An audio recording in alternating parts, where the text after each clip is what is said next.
condensa el acetil-CoA y el oxalacetato. Por la enzima citrato sintasa se forma el citrato y el citrato se deshidrata. Hola a todos nuevamente, espero que se encuentren bien el día de hoy. En este video vamos a hablar de lo que va a ser la mecánica ventilatoria.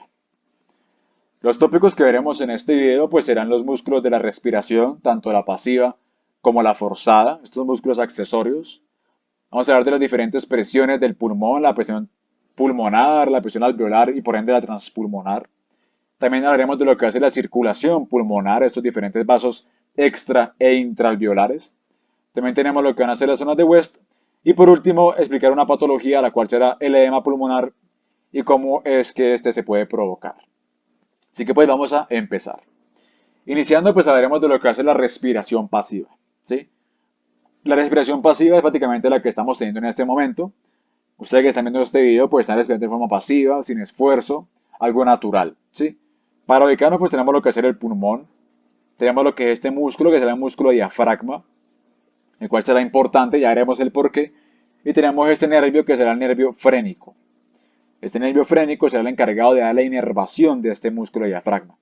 Por ende decimos que un bloqueo en el nervio frénico trae como consecuencia una disnea, una dificultad para respirar. Entonces vamos a explicar cómo es la respiración pasiva, tanto en la inspiración como en la expiración. En la inspiración tenemos que va a actuar el diafragma. El diafragma en la inspiración tenemos que se va a contraer, va a irse hacia abajo. El diafragma en la inspiración se va a contraer, por ende va a bajar, lo que provoca que pues permita que los pulmones se expandan, permita que el aire aumente, lo que da como consecuencia una disminución en la presión que provoca que pues el aire ingrese hacia los pulmones. Entonces en la inspiración tenemos que actúa el diafragma por su contracción, por ende la inspiración es un proceso activo. La inspiración pasiva, claro, es un proceso activo. En cambio, la expiración, tenemos al final de la inspiración encontramos el diafragma contraído. Por ende, en la expiración lo que va a pasar es que el diafragma se va a relajar, el diafragma va a subir a su ubicación original, lo que provoca que el pulmón pues deje de expandirse, para que se contraiga, disminuya su área, aumente la presión y provoque que pues así el aire salga hacia el exterior. Entonces la expiración es un proceso pasivo, de que la expiración únicamente necesita el relajamiento, que este diafragma se relaje. En cambio la inspiración es un proceso activo, de que la inspiración necesita que este diafragma se contraiga. Ahora veamos cómo es la respiración forzada, la cual decíamos que la forzada va a ser por la que estamos haciendo ejercicio, la que estamos preocupados y estamos respirando forzosamente. Veamos los músculos accesorios de una inspiración forzada. Tenemos igualmente el diafragma que ya hemos nombrado, que se va a contraer y va a bajar. Y tenemos músculos intercostales. En la inspiración forzada tenemos los músculos intercostales externos que tenemos acá. Y también tenemos los músculos escalenos y los músculos esternocleidomastoideo. En una expiración forzada tenemos los músculos abdominales. Tenemos lo que va a ser el músculo recto del abdomen, tenemos lo que es el músculo oblicuo externo e interno. Y también tenemos músculos intercostales. Por este caso tenemos los músculos intercostales internos y el íntimo. Entonces, en la inspiración forzada tenemos que van a actuar músculos intercostales, como los músculos intercostales externos, los escalenos y el esternocleidomastoideo. En cambio, en la expiración forzada tenemos lo que hacen los músculos abdominales, ya que pues si en este momento ustedes quieren exhalar fuertemente, sacar aire fuertemente, van a ver que su abdomen se va a contraer por acción de estos músculos. Y también tenemos los intercostales internos e íntimos. Una forma fácil como pues de poder identificar estos músculos accesorios es que pues tenemos que la inspiración va a iniciar con I y los músculos accesorios van a iniciar con E. Intercostales externos, escalenos y esternocleidomastoideo. En cambio, la expiración vemos que inicia con E, por ende sus músculos accesorios intercostales van a iniciar con I, los intercostales internos y los intercostales íntimos. Pues como una especie de mnemotecnia para poder aprenderlo de una forma mucho más fácil y sencilla. Ahora hablemos de las presiones pulmonares. Ubicándonos, pues tenemos que recordar que tenemos la pleura pulmonar. Que la pleura está formada por una pleura parietal, será esta hoja parietal, y una pleura visceral. En el medio de ambas pleuras tenemos lo que va a ser el líquido pleural o cavidad pleural. Y en esta cavidad pleural encontramos lo que va a ser estas diferentes presiones pleurales que van a cambiar dependiendo si estamos en una inspiración o una expiración. Iniciando con la inspiración, vemos como aquí el diafragma pues se contrae y va hacia abajo, como ya hemos nombrado anteriormente. Tenemos que la inspiración, la presión pleural va a ser de menos 7,5 centímetros de agua. Ojo, no milímetros de mercurio, sino centímetros de agua.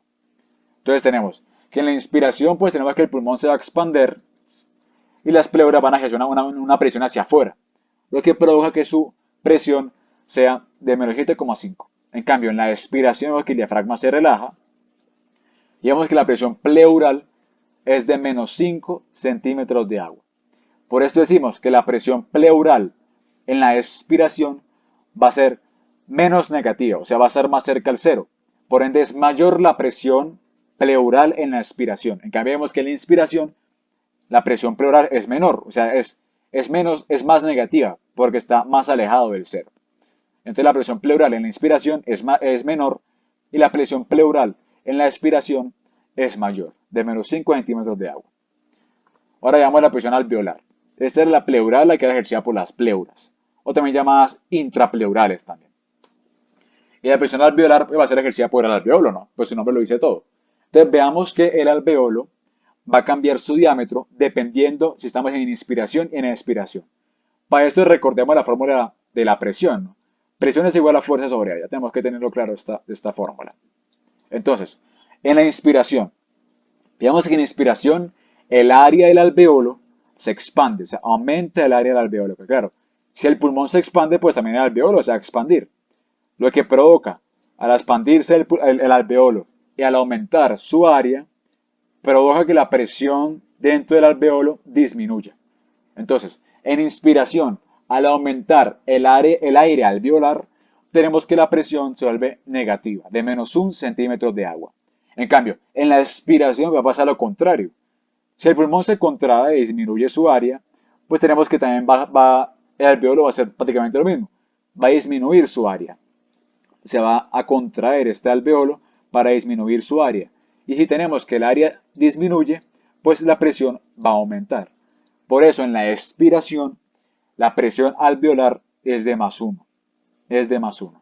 Lo que provoca que pues al haber una mayor presión, provoca que el aire salga, ya que recordemos que el aire se dirige de donde hay una mayor presión hacia donde hay una menor presión. Por eso es que en inspiración, si la presión alveolar es negativa, es menor, y la afuera es positiva, pues es lo que permite que el aire ingrese hacia los pulmones. Entonces, en conclusión, en expiración la presión alveolar es más 1 y en la inspiración es menos 1.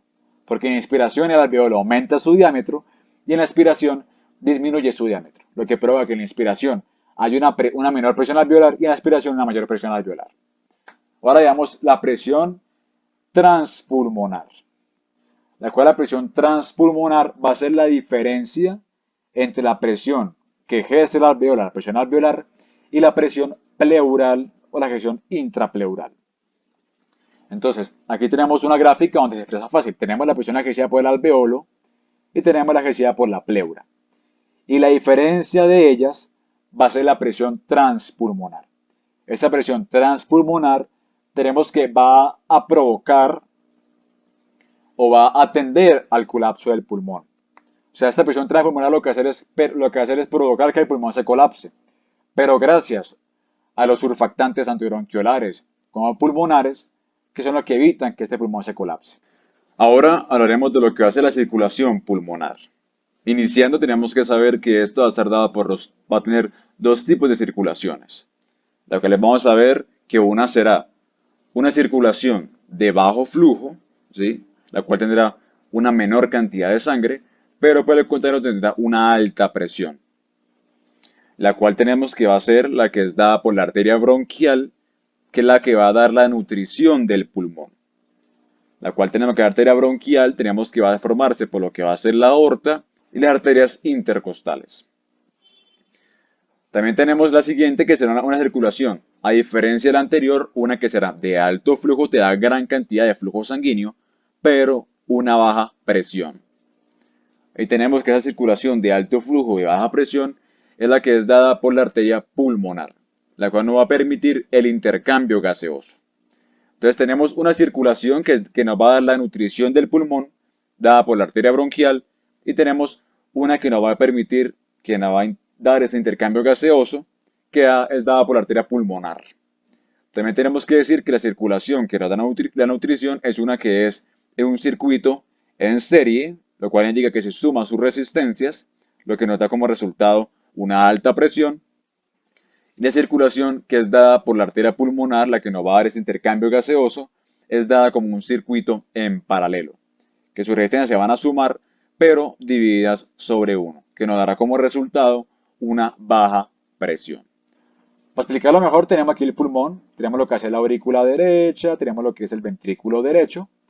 Aquí tenemos sangre, tenemos sangre rica en CO2. Recuerda recordar que salen por el ventrículo derecho hacia la arteria pulmonar, se dirige hacia el pulmón, ¿sí? Da lo que va a hacer este intercambio gaseoso, pues esa barrera hematoaérea. Se forma lo que van a hacer las venas pulmonares, se dirigen por las venas pulmonares tanto derechas como izquierdas hacia la aurícula izquierda.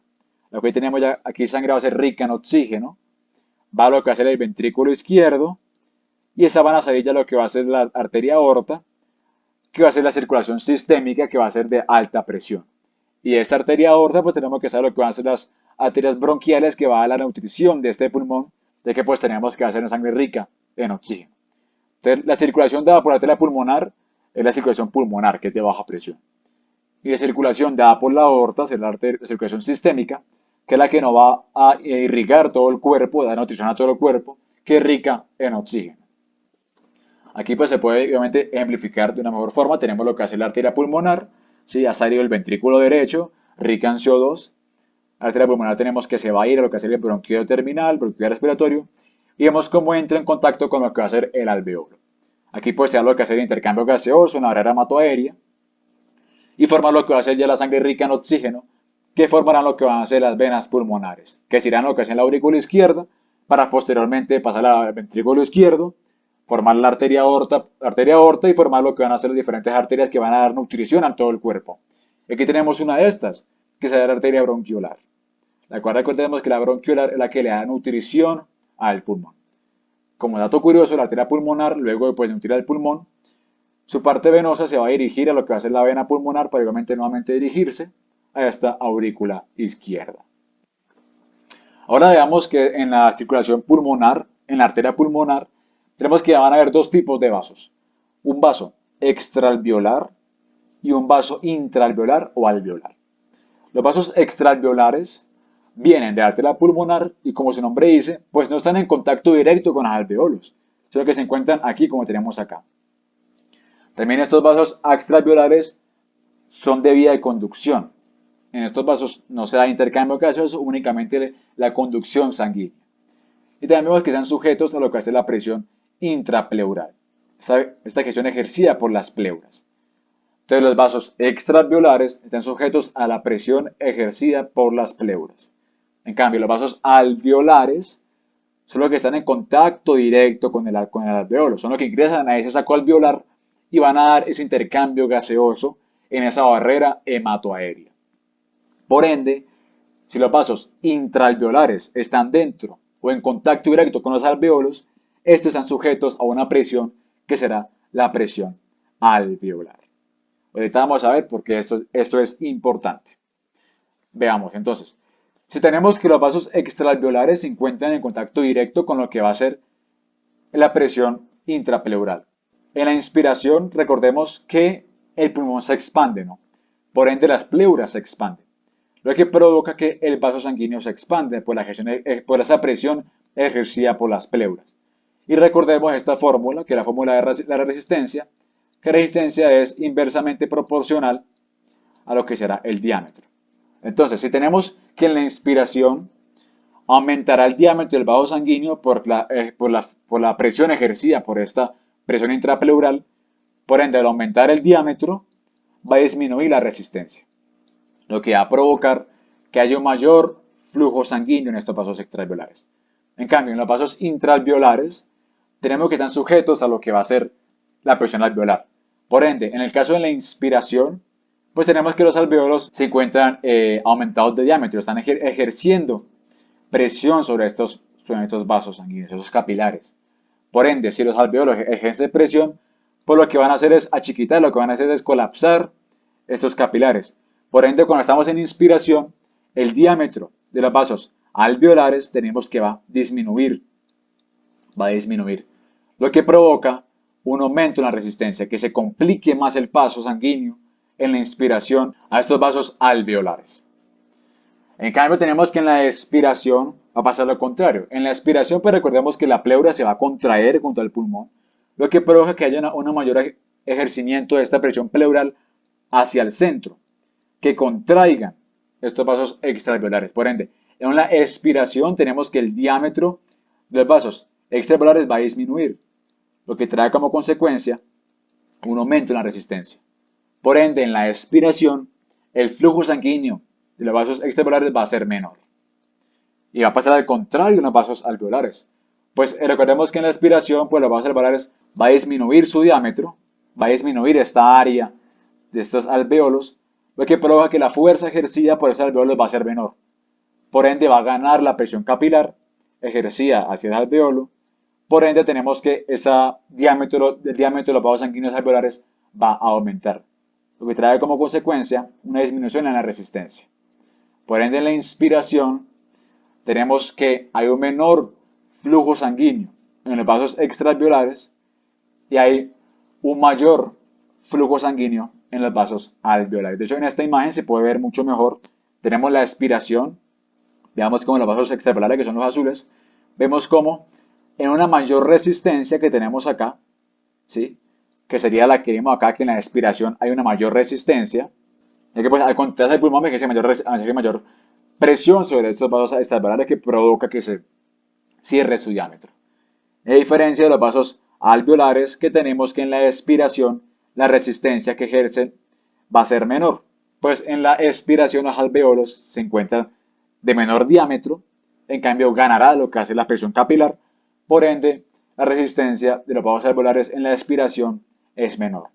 Y vemos cómo, en cambio, en el caso contrario de la inspiración, cuando los vasos alveolares tienen una menor resistencia, hay mayor flujo sanguíneo en la inspiración. En cambio, en los vasos alveolares, pues el flujo sanguíneo va a disminuir, ya que pues tenemos que la resistencia va a aumentar. En el caso de la inspiración, por lo que ya hemos dicho anteriormente, que estos alvéolos pues aumentará su fuerza, aumentará su diámetro, aumentará la presión ejercida hacia los capilares, lo que provoca que el diámetro de los capilares disminuya, teniendo como consecuencia un aumento de la resistencia. Ahora hablemos de estas cualidades que tienen estos vasos alveolares, lo que les van a hacer el reclutamiento y la distensión. Entonces, que todo iniciando, vamos a ver cómo el estado normal, tenemos los vasos alveolares que se encuentran unos abiertos y unos cerrados. El reclutamiento, pues es como que el pulmón va a reclutar nuevos vasos sanguíneos. Por ende, el reclutamiento es el abrimiento, el abrir nuevos vasos sanguíneos en estos vasos alveolares que se encuentran en contacto directo con los alveolos. Entonces, el reclutamiento es el abrir vasos sanguíneos que anteriormente se encontraban cerrados. ¿Para qué los abrir? Para que pues haya un mayor flujo sanguíneo en esta barrera hematoaérea, para que haya más alveolos con sangre para que se dé un mayor intercambio gaseoso. Y la distensión, como su nombre dice, va a distender, va a aumentar. Entonces la distensión es que el diámetro de los capilares va a aumentar. ¿Y para que aumente el diámetro de los capilares? Ya que decimos que al aumento del diámetro de los capilares trae como consecuencia una disminución en la resistencia para que haya un mayor flujo sanguíneo. Y al haber un mayor flujo sanguíneo, pues trae como consecuencia un mayor intercambio gaseoso. Entonces, reclutamiento es el abrir vasos sanguíneos que se encontraban cerrados. ¿Sí? Tenemos vasos sanguíneos cerrados, gracias al reclutamiento se van a abrir nuevos. Y la distensión es aumentar el diámetro de estos vasos sanguíneos para que pase más sangre y se pueda filtrar mucha más sangre en este intercambio gaseoso. Y así pues otorgarle mayor oxígeno a los tejidos. Cuando estamos, un ejemplo, haciendo ejercicio, necesitamos más oxígeno para nuestros tejidos para poder contraer mejor los músculos, etc. Ahora veamos cómo es la regulación de la circulación pulmonar. Tenemos que decir que el principal regulador de circulación va a ser la hipoxia. va a ser el oxígeno. Por eso tenemos la vasoconstricción hipóxica. ¿A qué se refiere esto? Cuando hay una baja en la presión del oxígeno, cuando tenemos que hay poquito oxígeno, va a generar una vasoconstricción en los vasos pulmonares. La vasoconstricción hipóxica es, como el nombre dice, va a haber una vasoconstricción cuando hay una hipoxia. Vemos que también que otros constrictores de esta circulación pulmonar va a ser el CO2, aumenta el CO2, disminuye el pH, va a producir una vasoconstricción. También tenemos lo que hace la angiotensina 2 con receptor AT1 que ya hemos visto en el sistema marina de angiotensina aldosterona. También tenemos lo que va a hacer las histaminas, los tromboxanos. Y ahora, esta hipoxia, ¿por qué puede generar vasoconstricción? Tenemos que la hipoxia va a ser sensada por lo que hacen los quimorreceptores periféricos, ¿no?, del pulmón. Y tenemos que de alguna forma esta hipoxia lo que provoca es que cierre los canales de potasio que se encuentran en estos laiomiocitos de esos capilares pulmonares. Y al cerrar canales de potasio, pues lo que provoca es que se altere ese potencial de membrana de estas células del músculo liso. Y al alterar este potencial de membrana, pues provoca que se abran canales de calcio que se han abierto por voltaje. Y sabemos que al abrir el canal de calcio, pues permite que aumente la cantidad de calcio intracelular. Y pues recordemos que el calcio es lo que va a favorecer esa contracción de este músculo liso. Entonces, por esta razón es que también la hipoxia genera una vasoconstricción de estos vasos sanguíneos pulmonares. Tenemos dilatadores, pues tenemos lo contrario, un aumento de la presión del oxígeno, un aumento del pH, tenemos la histamina también, tenemos lo que hacen las bradicininas, la acetilcolina y pues el óxido nítrico, como no, el principal vasodilatador en el cuerpo. Ahora hablemos de las diferentes zonas de este flujo sanguíneo en el pulmón. Iniciando vamos a ubicarnos que tenemos lo que va a ser el ápice pulmonar, tenemos aquí arriba lo que será el ápice y la base pulmonar. Tenemos que saber que en el ápice, por tema de la gravedad, pues el flujo sanguíneo va a ser menor, ya que pues la sangre por tema de gravedad tiende a irse hacia el piso, ¿no?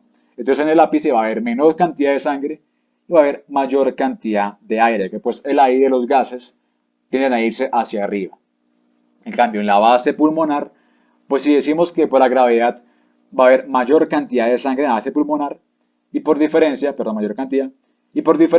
una menor cantidad de aire en la base pulmonar.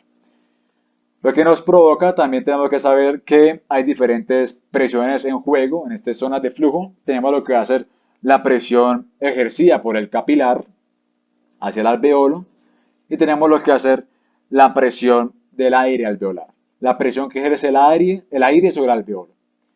Por eso decimos que cuando la presión del aire alveolar es mayor que la presión del capilar, no va a haber flujo, ya que pues tenemos una mayor presión alveolar, o sea, que ejerce mucha presión, pues y gana la presión, o sea, y le gana la presión capilar, pues esta arteriola lo que va a hacer es colapsarse, cerrarse, y lo que provoca es que no haya un flujo sanguíneo.